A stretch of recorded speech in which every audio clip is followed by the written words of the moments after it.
and start. So now people will begin jumping on, and we'll just give them a few minutes here for that. And then I'll do the welcome.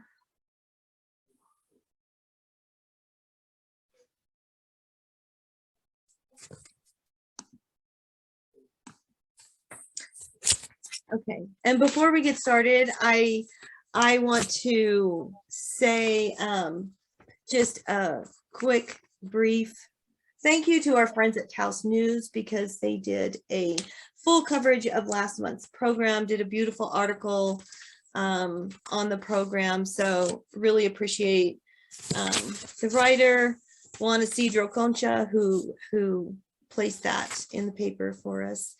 And I want to say welcome to Millicent Unplugged this evening at the Millicent Rogers Museum. We are located on the ancestral lands of Tiwa speaking people, known today as the Red Willow people of Taos Pueblo. We strive to deepen our relationship with the Red Willow people through collaboration, while acknowledging and honoring the complex history of the Red Willow people, past, present, and future. We express gratitude to this land and to the Taos Pueblo elders and ancestors who have stewarded this land since time immemorial. I want to thank my friend and moderator, photographer, and author, Sara Frances, for being with us this evening. Tonight's topic is texts of history, diaries, reports, oral histories, outfits, and objects. We will be discussing the various ways in which historical narratives are preserved, presented, interpreted, communicated, and questioned. From the written word to oral histories, from anecdotal accounts to public reenactments and historical fiction, history held and shared in its many forms presents us with challenges as we search for thoughtful authenticity. Join me in welcoming our guests tonight, Robert Kidera, Dianne Layden, and John Steinle. Robert is a retired teacher and award-winning author of several books, including the Gabe McKenna Mystery series, which began with Red Gold in 2015 and culminates with A Long Time to Die in 2021. Robert is a member of Southwest Writers and makes his home in Albuquerque, New Mexico. Robert's books can be found on his publishing company's website, blackrangepublishing.com. Dianne Layden is a semi-retired college professor and writer in Albuquerque. She came to New Mexico in 1969 to complete a doctorate in American Studies at the University of New Mexico. She has taught at the University of Houston and University of Redlands in Southern California, among other institutions. Research interests include New Mexico history, public violence, and social justice. Writing achievements include a first place award in 2018 from the National Federation of Press Women. In 2021, Dr. Layden was selected by the New Mexico Humanities Council to portray Ruth Bader Ginsburg in its Chautauqua program. John Steinle, a native of Hamilton, Ohio, received a master's degree in museum and archival management from Wright State University. John worked as a curator and archivist at the Cincinnati Art Museum and the Cincinnati Historical Society. He served as director at several Ohio museums before moving to Colorado in 1992. In 1994, John became the administrator of the Hewan Homestead Museum in Evergreen, Colorado, working for Jefferson County Open Space. He was later promoted to History Education Supervisor and Region Supervisor for the Bear Creek region. He retired in 2016. Welcome, everybody. Thank you for joining us. Sara, do you want to get us started? Oh, I sure do. It's time to think about dinner too, immediately after this program. And I want to introduce the onion. And the onion applies to what we're talking about tonight, because there is layer after layer, skin after skin of this topic. So many different possibilities that we can only peel away just a very few things this evening. We were talking earlier about how, as a much younger person, even though I wanted to be an archaeologist as a preteen, history was difficult because at that time, it was often all about facts and figures, times, and you just got wound up in your head as a kid, and you couldn't get the idea of what was happening. And so this is the new way that history is now being offered. And our three panelists are absolutely extraordinary in their own fields, and they all overlap. Now, by rights, because Dianne is our academician superior, I should actually start with her, but her layer is very deep. And so, Bob, I want to invite you, because your popular novels and the way you have brought things to the unsuspecting public, if you will, and engage them in real history. To me, that's way important. So, Bob, won't you kind of ease us into our topic and tell us about how you do it? And I'll give you a little bit of my sordid personal history as a part of this. You do know, by the way, that I have a major character in my Gabe McKenna series whose name is the Onion.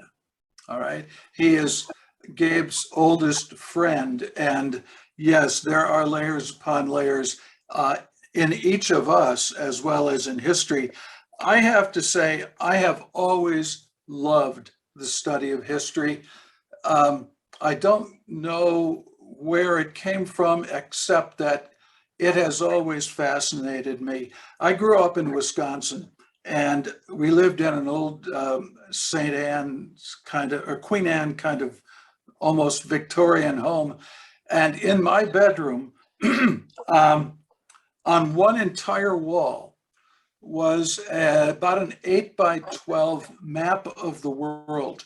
It was a Mercator projection, and instead of looking at nice little figures and designs, I stared at that map hundreds and hundreds of hours, and my father encouraged that.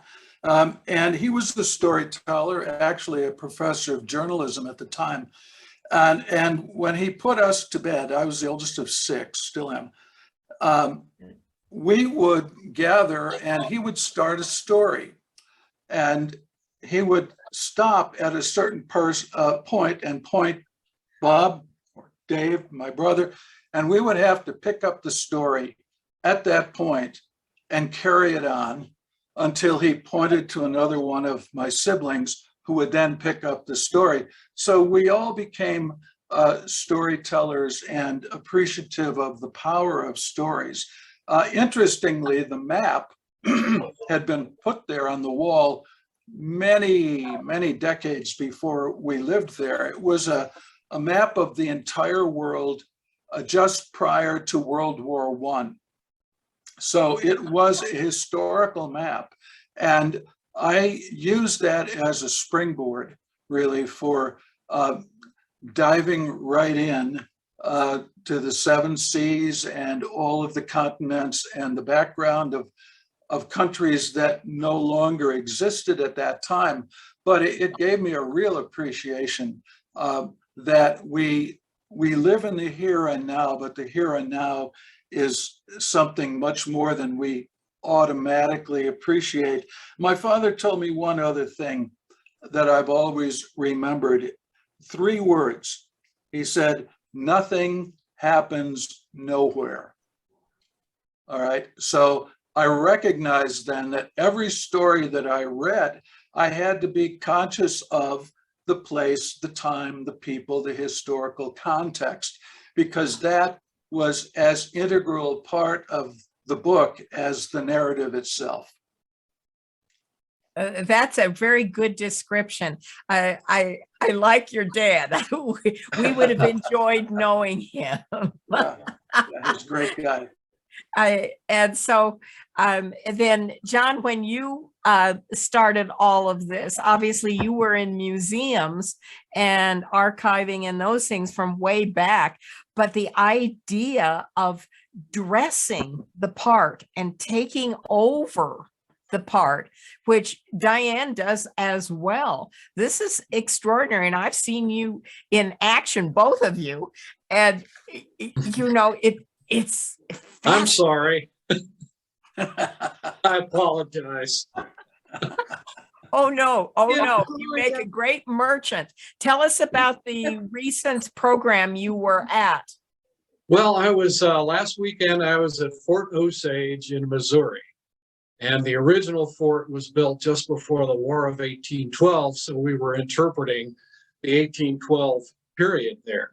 And I was the sutler, who was the merchant that was authorized by the Army to sell to the troops. So I had the whole sutler store set up with all the merchandise circa 1812 that the sutler would have had there selling. So what do people focus on? And this is always something interesting to me when I'm involved in a program. What do they focus on? So I had all this stuff laid out, right? And what do they focus on? On my desk, I had pieces of 8. Okay, I had a replica Spanish silver coin cut up into 2 bits, 4 bits, 8 bits, the way it would have been done then to make change. So with all this stuff all around, that's the main thing that people focused on. And that's okay, because it gave me a means of talking about the economy of that time period, what kind of coins were circulating, how Spanish coins were, you could spend them anywhere in the world at that time, China, Japan, the Philippines, Africa. So it just, those little pieces that people focused on, just because it's something different, they'd never seen it before, gave me an ability to use those things to interpret a really broad range of worldwide patterns. Mhm. And the other thing they focused on, I had an inkwell and a quill pen. And the kids went nuts on that, drawing Indians, drawing all kinds of patterns and designs. And that was the other thing, because it's something they could do. And then they could take away a piece of paper that they had written on with a quill pen. Mhm. So just a couple of thoughts on what people focused on. And that's fabulous. And of course, your outfits are to die for. And I am dying to ask Dianne about her very populist program, where she embodies the times and entire persona of Ruth Bader Ginsburg, as in who knew? You do such a job of it. I mean, it just makes you smile to see you in this character. How did it come about you were so interested in her? Well, can you hear me? Yes. Absolutely. We're Okay. good. Thank you. 3 years ago, a friend came to me with a figurine of Ruth Bader Ginsburg and told me I reminded her of RBG. And at about the same time, the Humanities Council sent out a call for proposals. And suddenly, there it was. I've spent 3 years studying Ruth Bader Ginsburg, gathering materials, reading everything I could, writing. I've published 4 articles about her. I've given 2 Chautauquas at this time, which include a monologue, showing of my slides and questions and answers. And I've given several presentations as well. I identify with her for many reasons. I'm 4'10", I'm short, I'm cute, I'm brainy, and I'm old, and I have a liberal mind, and I didn't know anyone else I knew that could portray her. So I'm left-handed. We have the same religious background. We both had wonderful mothers. We're both very serious. And this explains how she became close friends with Antonin Scalia. He made her laugh. He was very funny. He's a charming man. Their views are very different about the Constitution, but he made her laugh. He's a delightful person. And all of that made me want to perform her.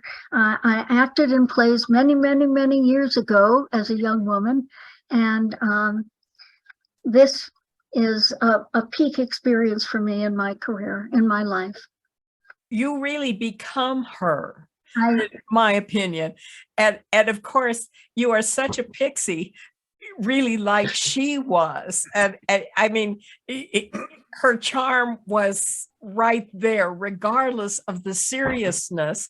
And of course, she did walk-on parts now and again, and notably The Daughter of the Regiment, which is really quite a hilarious opera.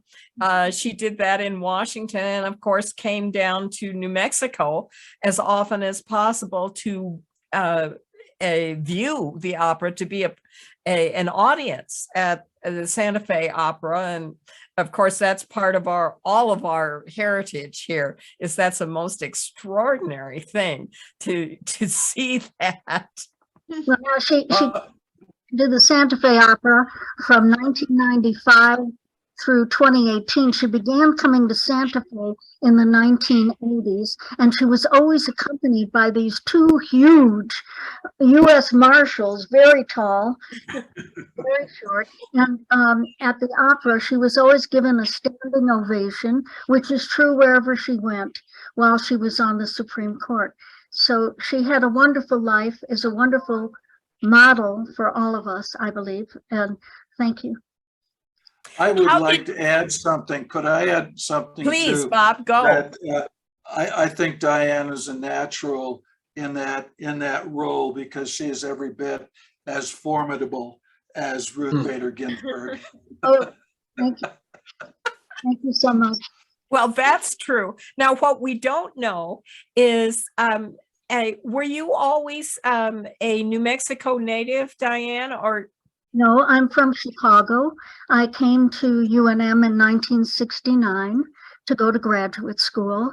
And I had taught in college before this at the University of Guam. I was married at that time, and my husband had been stationed in Albuquerque at the old Sandia base. So that's how we came to Albuquerque, and we went to UNM. And now I'm a New Mexican, I believe. Even though I've lived elsewhere, I kept coming back. I went to Houston, I came back. I went to California, I came back. Now I'm here. So I love New Mexico got you, yes. As it has to some extent all of us. And John, you're, as you said, a native of the East or Middle East, and how did your history bring you here and then keep you here? Well, I don't know if I'm from the Middle East. I guess you'd call Ohio the Middle East. You know, I mean, but no, I moved to Colorado because I had quite a few friends who had, people ask me, why did you move out of Ohio? And I asked them, have you ever been to Ohio? But anyway, and that's why I moved out here. I was tired of life back there. It was boring, dull, and I needed something different. So I had a lot of friends who moved out here over the years and had visited them often.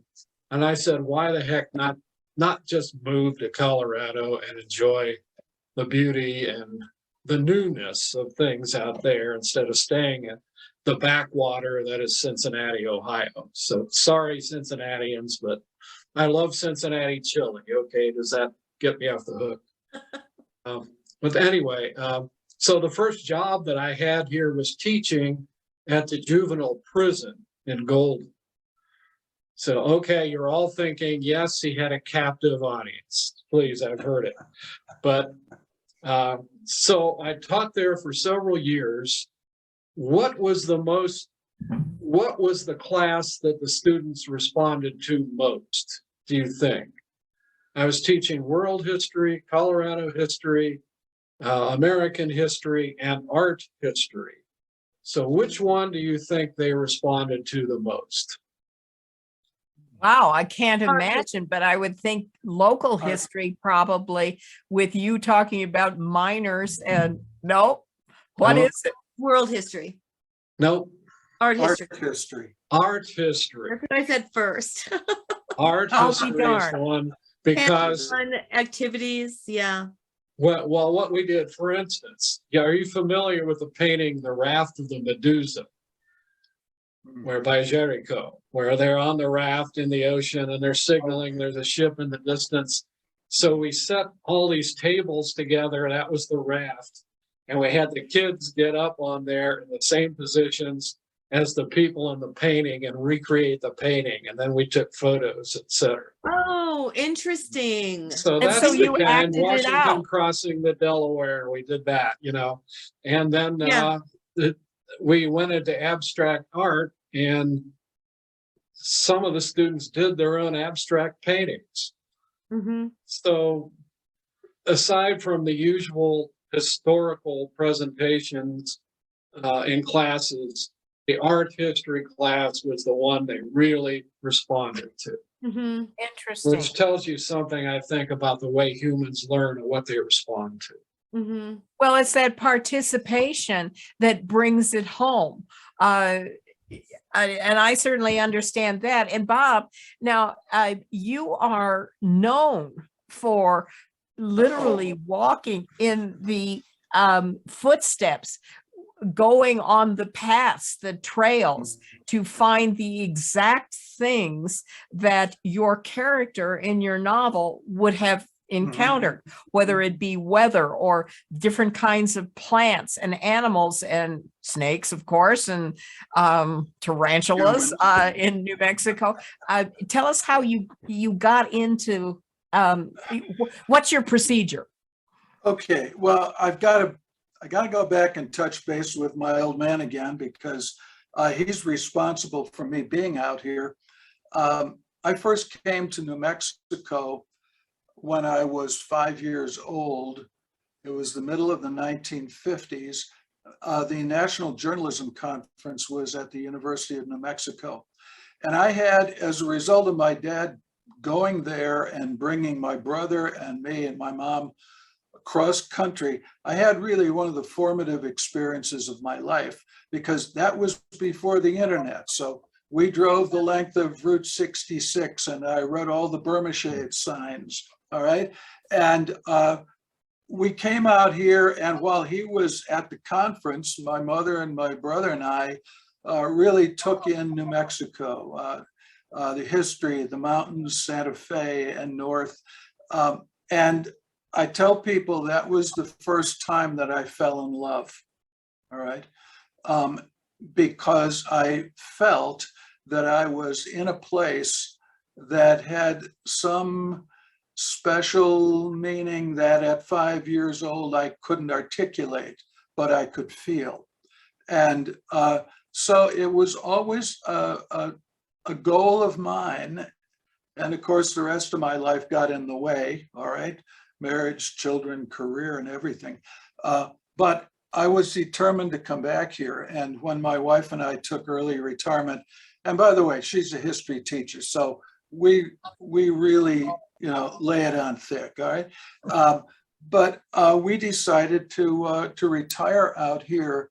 And I had already started formulating my Gabe McKenna series in my head. And I knew it had to happen in New Mexico because I remembered the sights and the sounds and the people, and you can almost touch the history in this land. You don't study it. You are a part of it if you're here. And for me, that made the writing so much more enjoyable because I write from the inside out. I don't know how to explain that exactly, but I don't write at arm's length. I act it out. I have a background in theater and film as well. And I guess we're all reenactors in some ways. I think reenacting, by the way, is one of the great ways to teach history. And I had Civil War reenactors and pioneer reenactors coming into to my classroom and my school, because ultimately writing history means connecting human beings of the present day with human beings of historical times.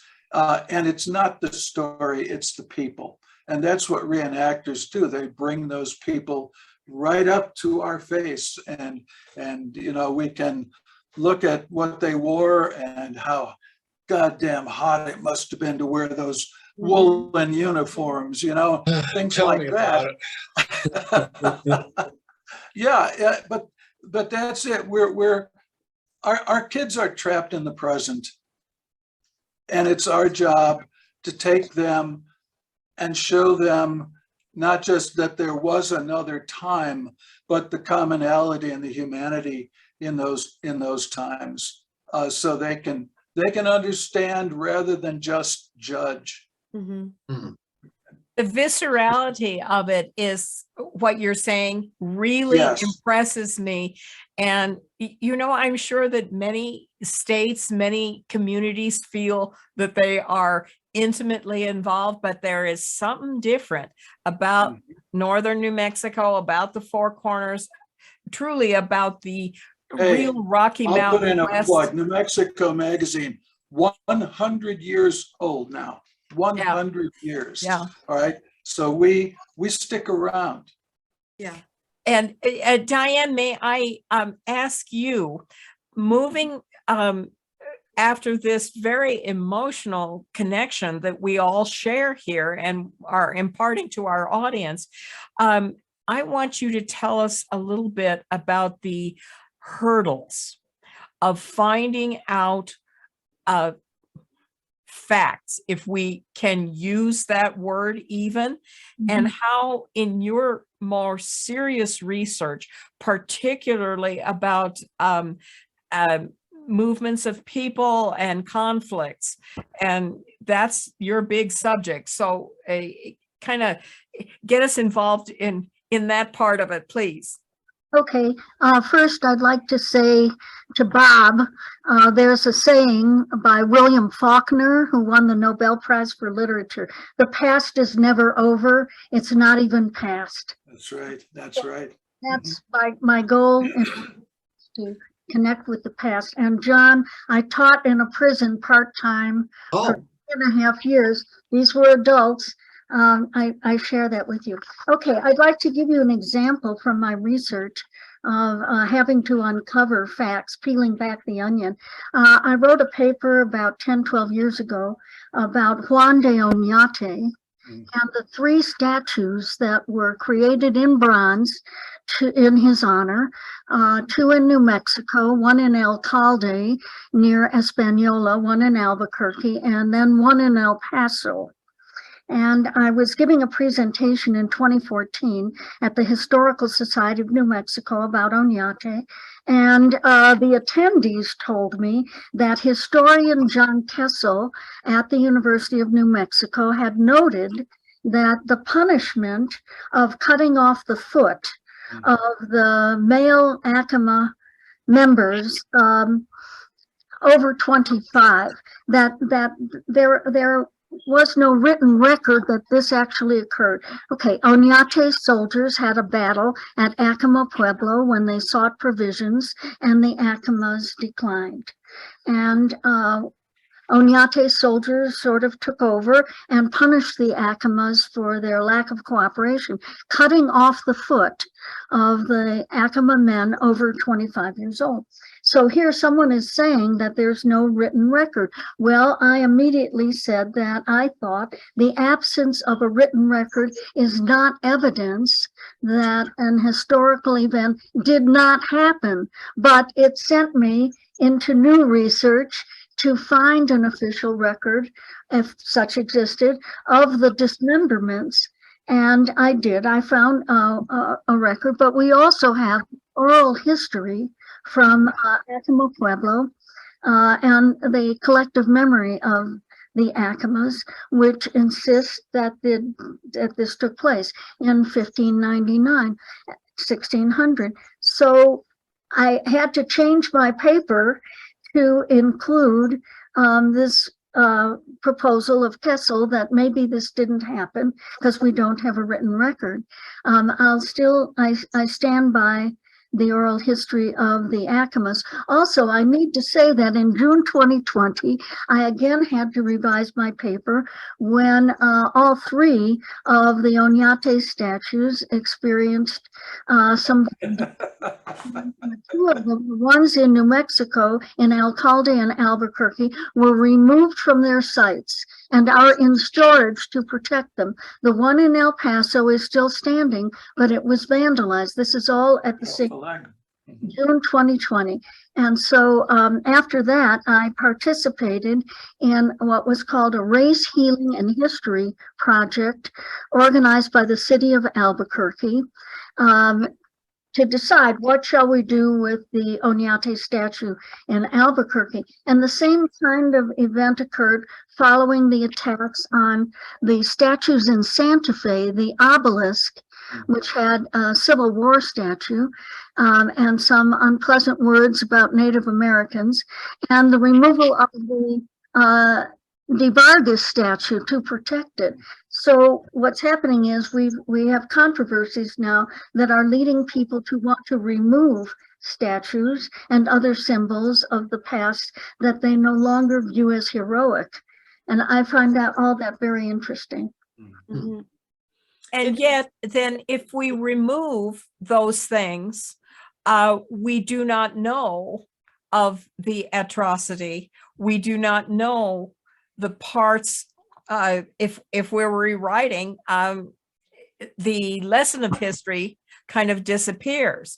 And John, you had of your own right, when you reenacted a Civil War event on the Confederate side. Tell us about that one, because that also would have controversy today, that people would say, oh, well, it didn't happen.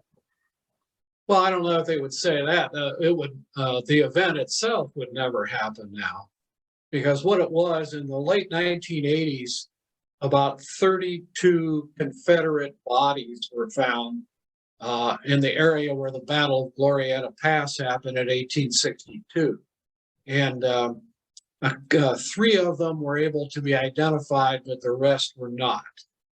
So there was a reburial ceremony held in Santa Fe, and the group that I belonged to was one of the groups that was invited to come down and participate in the ceremony surrounding this reburial.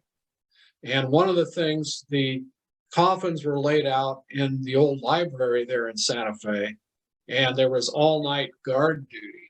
I was in for about till like 3 to 5 a.m. So I'm there in the dead of night with all these dead Confederate soldiers. That was a very interesting experience. But then the coffins were taken out to the National Cemetery on horse-drawn wagons.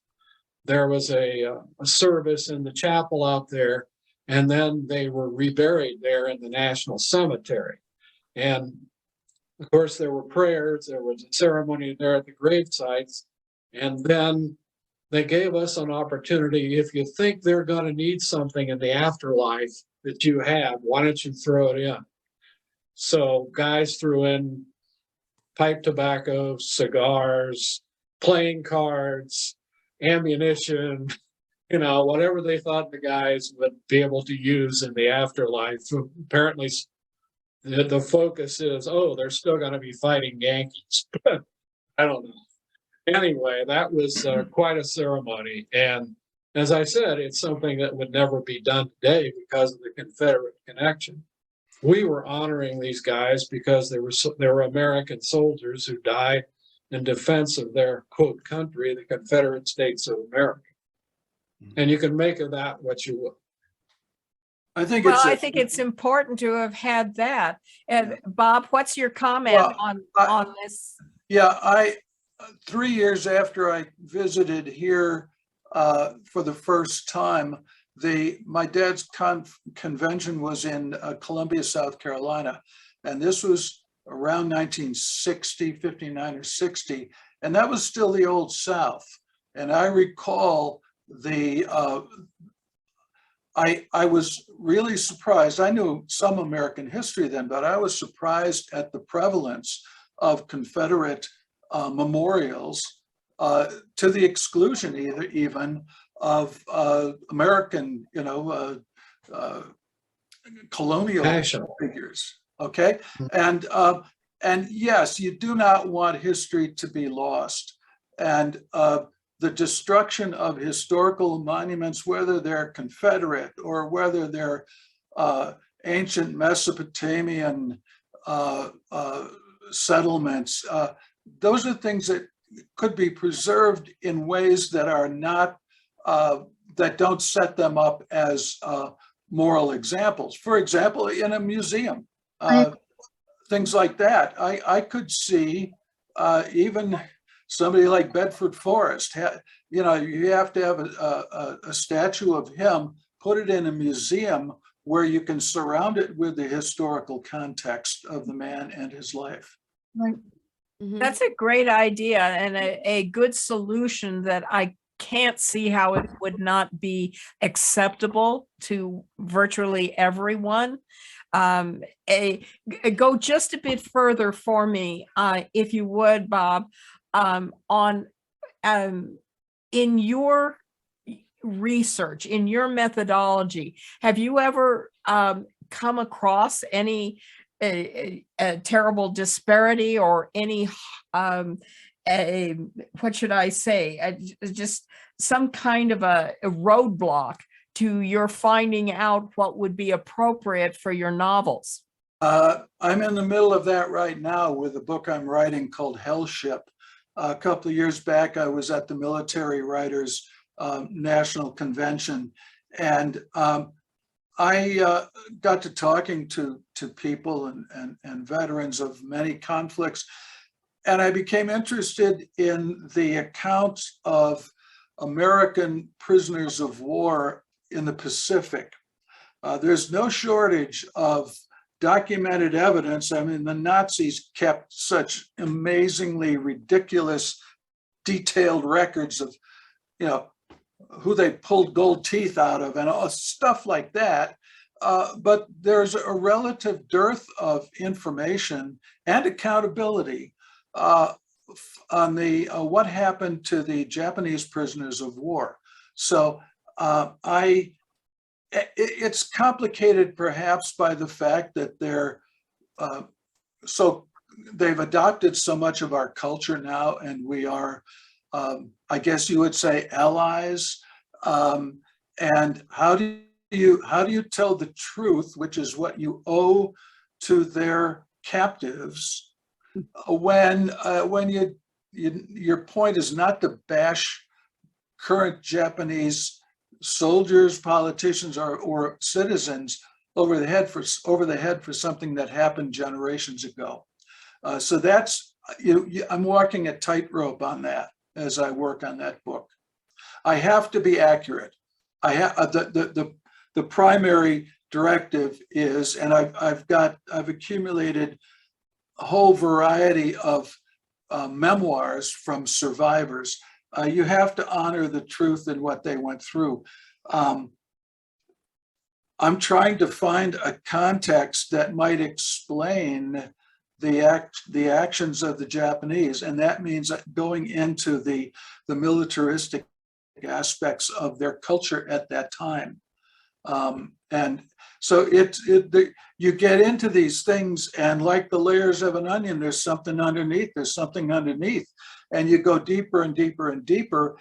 And then the problem becomes, how do you tell an interesting narrative without bogging your readers down in details that are gruesome? It's tough to write, much less read something like that. Are you able to, with your characters, to have different viewpoints? Well, if you'd study World War II and the people who served in it, there is no right caricature of the World War II soldier. You know, you watch a movie, there's always some guy from Brooklyn in a unit, you know. But in reality, these were ordinary American non-soldiers who were quickly trained and thrown into a part of the world they didn't know. The way I'm going about this is I'm actually taking a fictional character for one of my Gabe McKenna books, a guy who was a 94-year-old surviving World War II veteran. And I'm going back in time and telling his story as a young man in northern New Mexico who joins the 200th Coastal Artillery, which was a National Guard unit formed here in New Mexico in 1940 and 41. These guys had no idea where they were going or what they were going to encounter. They got sent to the Philippines in November of 1941 because most of them could speak Spanish. I mean, that was the thinking behind getting them over there. And they got there just in time for Pearl Harbor and then the Japanese invasion. I've uncovered other things in my research that are also uncomfortable. My fictional character will be one of the survivors. And when I can introduce some moral ambiguity, I will strongly consider that. But he was also, I put him on a Japanese prisoner of war ship called the Shinyo Maru, which by this time, this is 1944, the Japanese are falling back and they're taking their prisoners of war out of the camps in Southeast Asia to move them back to the Japanese home islands to work in factories. And in August of 44, the Shinyo Maru was sunk by an American submarine, which falsely assumed it was a Japanese soldier ship, a military ship, and almost 800 American, British, and Dutch prisoners of war died. That was covered up and only became known about 10, 15 years ago. So you got to worry about how you depict both sides when you're writing history. Wow. Well, I don't know how I'm going to do it yet. All right. Bob, you did everything that I wanted to ask you about, and you proceeded talking about your goals. Yeah. And Dianne, that's where I want to ask you, as you do these researches that take sometimes years. I'm sure your Oñate has been multiple years. What is your goal as you keep presenting this, and as you said, you have to keep changing? My goal is to inform people of, in this case, New Mexico history, and recognize the role of the past in the present and the future, where the past is never over, and it continues. And so we need to think about what we do now because of how it will affect the future. This is our obligation to future generations. So that's my purpose. I think also, thank you for sharing that, Dianne. And because I also wanted to circle back to what you had said a little bit earlier, and coming from, you know, we're all teachers. And so coming from that perspective, I guess what I'm wondering as I'm listening to the conversation, so the standards, the New Mexico standards are one of the only states, they may be the only state, that part of educational standards have to do with honoring oral storytelling as a valid historical documentation. And so how do we carry that beyond the public school system? Because, and this is part of what you do, and part of what we can share through artifacts, through historical fiction, through the Chautauqua programs and whatnot, because the students are informed of this, but the adults don't necessarily know this. And so to bring that level of self-efficacy and confidence as a region, and be able to share that nationally, I think is really relevant and valuable, because I think perhaps in other areas, oral histories and storytelling are not valuable. And then we look at what's happening in the Ukraine today. This is going to be the storytelling of tomorrow. So if you want to speak to how, maybe all three of you, your ideas on how we can make that leap, because we teach it to kids in school, but we're not really voicing that to the adult population. Well, with oral history in New Mexico, 12% of our population is Native American. And Native peoples particularly rely on oral history. And so maybe that's why it's recognized in New Mexico. There are a few other states with large Native populations. Maybe that's true there too, like Oklahoma and the Dakotas, California.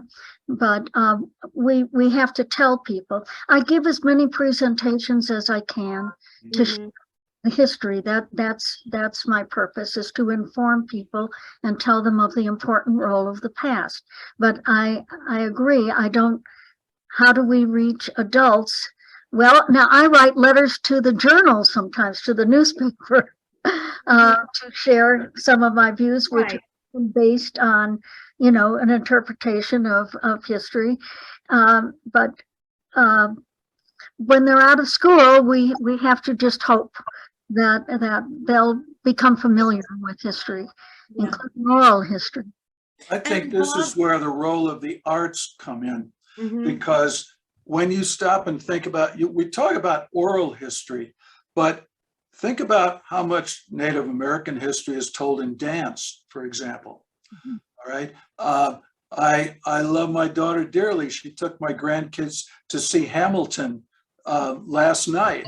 All right. So there are theatrical productions. There's music. I think we do a pretty darn good job of that here in New Mexico, of relating or sharing history with people throughout their lives by the simple volume of festivals and music and dance and art shows, and all of those things are avenues of connecting the past with the present. They certainly are. And I want to mention, John, and ask you to respond to this. There was such a fascination in Europe in the 1800s, starting in the 1800s, of things of the West. And of course, to some extent, that started because of the outfits, the costume. And this was so exotic, and that then people would get into it. And there were German writers who wrote about Native American things. Never came here.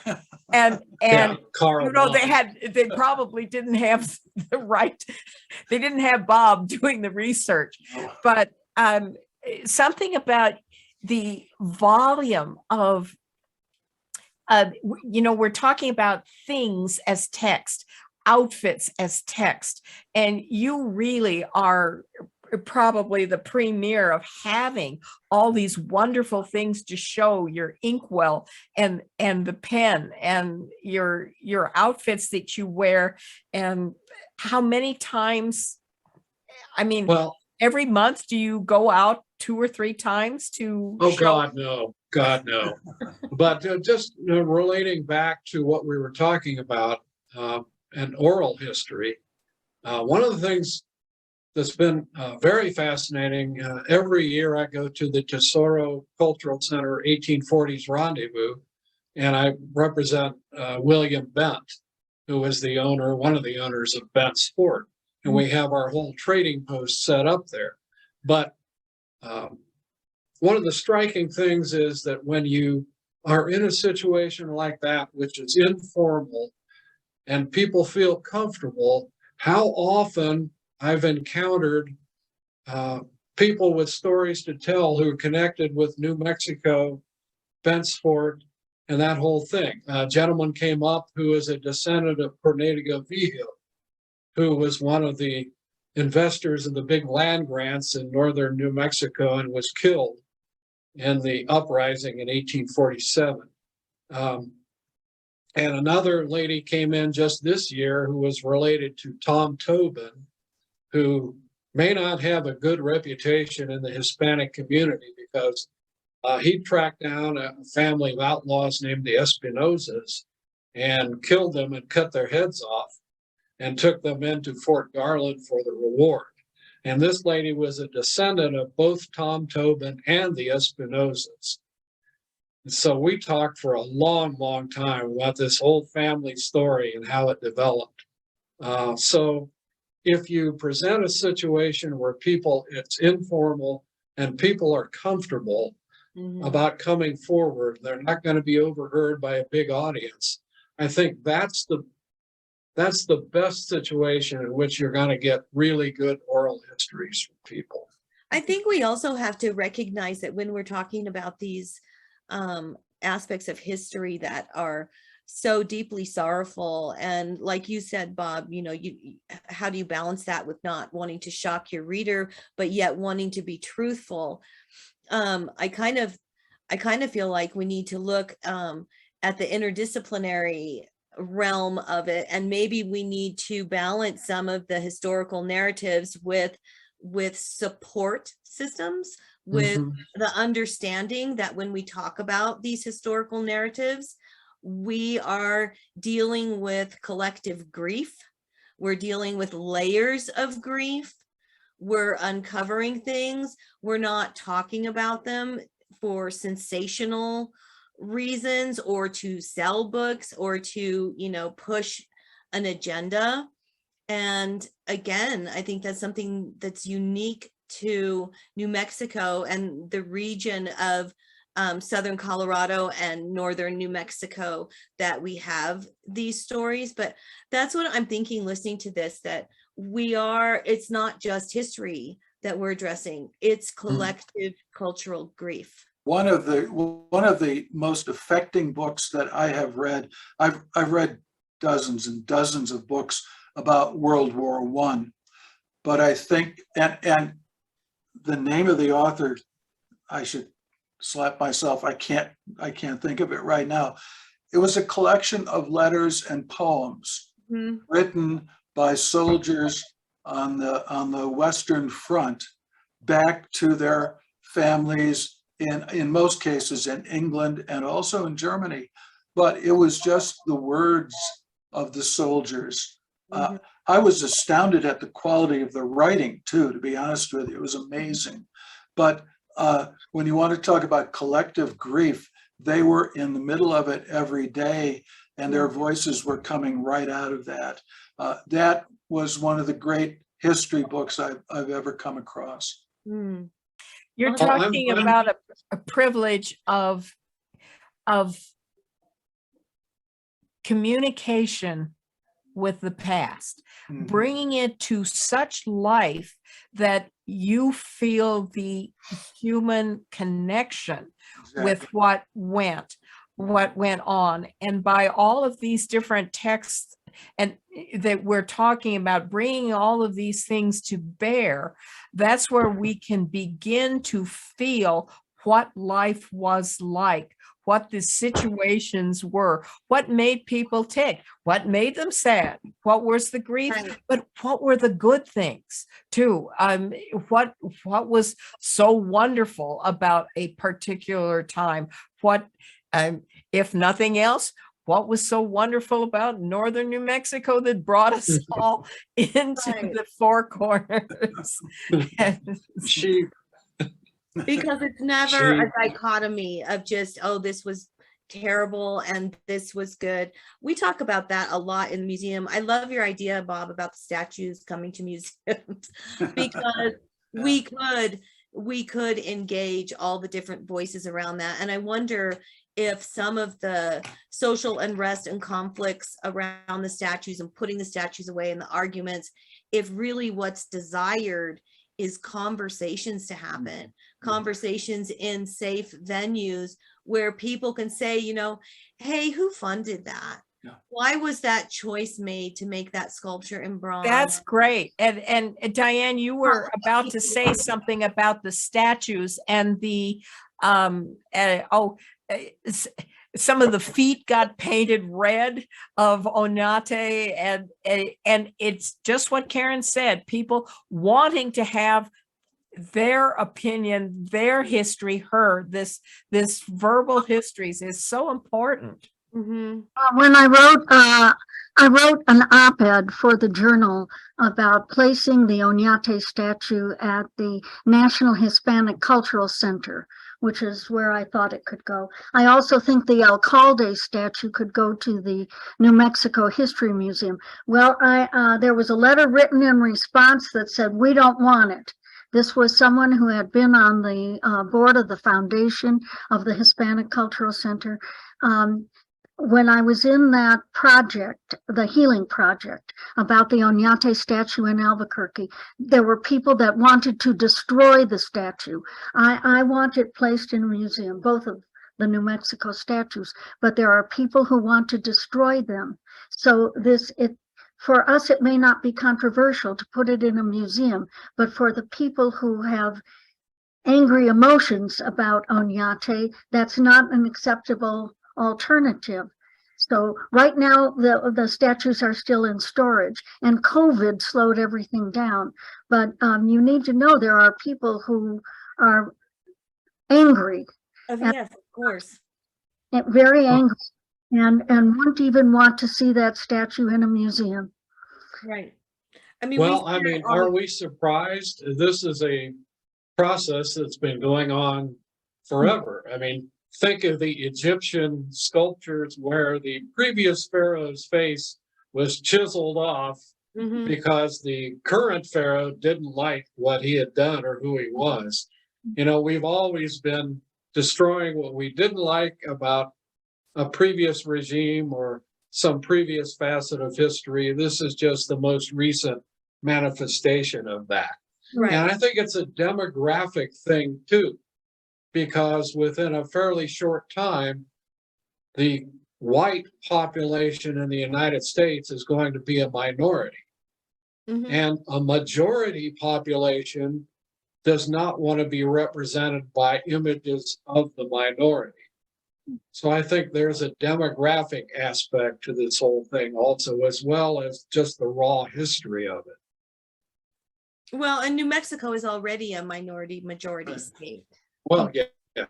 We're all minority. Yeah. Yeah. Well, yes, and as we say, truthfully, almost all of us are mutts, that we are a combination of many things, and we like mutts. They make some of the best friends. We're kind of close to the end of our program today. And I'm hoping there might be some question, or if anybody has a wrap up thought. Maybe some final comments, and maybe I would like some contact information too, if you Good point. you know, where people can even send you an email if they've wanted. I know, Bob, you have your website. And Diane, how do people, of course, okay, here I can tell you, because I've gotten Chautauqua speakers for the museum. So if you go to the New Mexico Humanities website and you look under Speakers Bureau, you can access a list of Chautauqua speakers. I don't know if that's the term in Colorado, John. Yes. Where you are? Yes. Okay. And Colorado Humanities Council has a similar program. Right, they do, or Yeah. they did. I don't know. Humanities programs support these, or Humanities Council support these programs. And so if you have, you know, community groups or kids in schools, you can maybe even help by, it's a short grant process, and, you know, invite a Chautauqua to come speak at a classroom or community event. Okay, I'll be quiet now. Go ahead, share your websites and whatnot. I don't have a website. My email address is Layden, DLAYDEN, at earthlink, EARTHLINK.net. Layden at earthlink.net. And she does respond. How about that? That is not a dead end. John, what about you? Do you attract people, or would you prefer them to? No, I repel people. Now, I know that is not true at all. At all. You and that beautiful red beret you have when you are in the persona of Mr. Bent. I don't know if I don't recall wearing a beret, but anyway. Well, it looks like a beret. That was when I was modified. portraying Pepe Le Pew. That was not William Bent. No, But not anyway, quite the same thing. I do not have a website, and I'm really kind of busy enough. So, Do you want people to know your email or no? People Not can really. contact me if they have a question, okay, that's and I good. can contact you. Well, and the Yeah. programs of the Tesoro Cultural Center are things that people would want to know. And from your Jefferson County Historical Society. Commission. Exactly, those things. And Well, Robert? I can communicate to Karen the websites, Sure. et cetera, for those Sure. organizations, and then you can put that out. great. Yeah. And Robert, give us the name of your new book that's coming out. Yeah. Well, I hope the next one out is called Burn Scars. All right. And that's a Gabe McKenna book. I'm going to try to get that out by the end of this year. The other one, the historical novel about World War II, is called Hell Ship. And that's probably going to be another 2 years, maybe 3. I do have a website. It's Black Range Publishing. All right. If you go to one word, blackrangepublishing.com. And I'd love to hear from readers and other writers. My email is rkidera@outlook.com. I'd like to remind all of you out there who happen to be writers, again, that nothing happens nowhere. All right. I don't think I have anything else to say after that. So may I thank both our audience and our wonderful panelists. I think this was perhaps the best conversation, true back and forth, that we've had. It was a lovely conversation. I want to thank you, Sarah, for joining us. And the museum is now observing winter hours. So we are open 10 to 5, Thursday through Tuesday. We're closed on Wednesdays through March. But come and see our new exhibition, our newest exhibition, Southwest Reflection, Between Shadows of the Land. Okay, thank you, everybody. Good night, all. Thank and you. thank you. Appreciate it. Bye-bye. Thank you all. Happy trails. Happy trails. Happy trails.